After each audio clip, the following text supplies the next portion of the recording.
সমুদ্র মন্থন যখন হচ্ছিল তখন দেবতা এবং অসুর বাসুকীনাগ দ্বারা যেভাবে মন্থন করছিলেন তার ফলে বাসুকীনাগের থেকে বিষ নির্গত হতে থাকে। সেই বিষ সমস্ত প্রকৃতি জীবকুলের কাল হয়ে দাঁড়ায়। দেবতা তারা বুঝেই উঠতে পারছিলেন না যে কার কাছে যাব। প্রথমে ভগবান নারায়ণের কাছে জিজ্ঞাসা করে।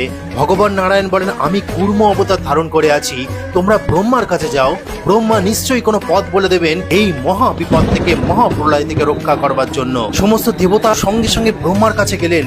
ব্রহ্মার কাছে গিয়ে হাত জোর করে বলছেন, হে ব্রহ্মা, বাসুকীনাগ থেকে হলাহল নামক বিষ নির্গত হয়েছে, তুমি এখান থেকে রক্ষা করো। তখন ব্রহ্মা তাদের আশ্বস্ত করে বললেন, এই বিষ থেকে রক্ষা পাওয়ার উপায় আমার কাছে নেই, তোমরা ভগবান শিবের কাছে যাও বৎস। হে দেবতাগণ, তোমরা শীঘ্রই ভগবান শিবের কাছে যাও, তার কাছে প্রার্থনা করো, সেই পারে একমাত্র এই প্রকৃতি জীবকুলকে রক্ষা করতে। তখন তারা সঙ্গে সঙ্গে ভগবান শিবের কাছে গেলেন। দেবতায় মহাদেবের কাছে প্রার্থনা করতে লাগলেন যে, মহাদেব, তুমি আমাদের এই কাল থেকে রক্ষা করো, তুমি তো কাল জয়ী, তুমি তো মৃত্যুঞ্জয়ী। হে মহাদেব, তুমি এই প্রলয় থেকে রক্ষা করো মহাদেব।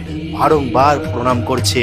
তখন ভগবান শিব ধীরে ধীরে ধীরে ধীরে নিজের চোখ খুললেন। তারপর চলে গেলেন বাসুকীনাগ থেকে নির্গত সেই বিষাক্ত হলাহল বিষ পান করবার জন্য। তিনি যখন সমুদ্রের মধ্যে গিয়ে সেই হলাহল নামক বিষ পান করছেন, সমস্ত প্রকৃতি জীবকুল ধীরে ধীরে ঠিক হতে থাকছে। আর এই দিকে ভগবান শিবের যে বর্ণ সেটা পীত নীল বর্ণ হয়ে যাচ্ছে। সেই বিষাক্ত হলাহল নামক বিষ পান করার পর মহাদেবের যখন জ্বালা অনুভূতি হচ্ছে, তখন সমস্ত দেবতারা তাকে প্রশান্ত করবার জন্য, শান্ত করবার জন্য তার মাথায় জল ঢালতে থেকেছিল। কে বিল্লপত্র, নানা রকম পত্র দিয়ে তাকে সেবা করেছিল, যাতে মহাদেবের কোনো বিপদ না আসে, মহাদেবের যেন কোনো রকম শারীরিক অবস্থার অবনতি না হয়। যেহেতু ভগবানকে সন্তুষ্ট করবার জন্য দেবতার জল ঢেলেছিল, ঠিক সেই কারণে এই প্রাণীকুলের সমস্ত ভক্তগণ, শিব ভক্তগণ, আমরা যারা সনাতন ধর্মের মানুষ আছি, এই সময়টাই সেই সমুদ্র মন্থনের সময় যখন ভগবান শিব সেই হলাহল নামক বিষ পান করেছিলেন, এই জগৎ সংসারকে রক্ষা করেছিলেন,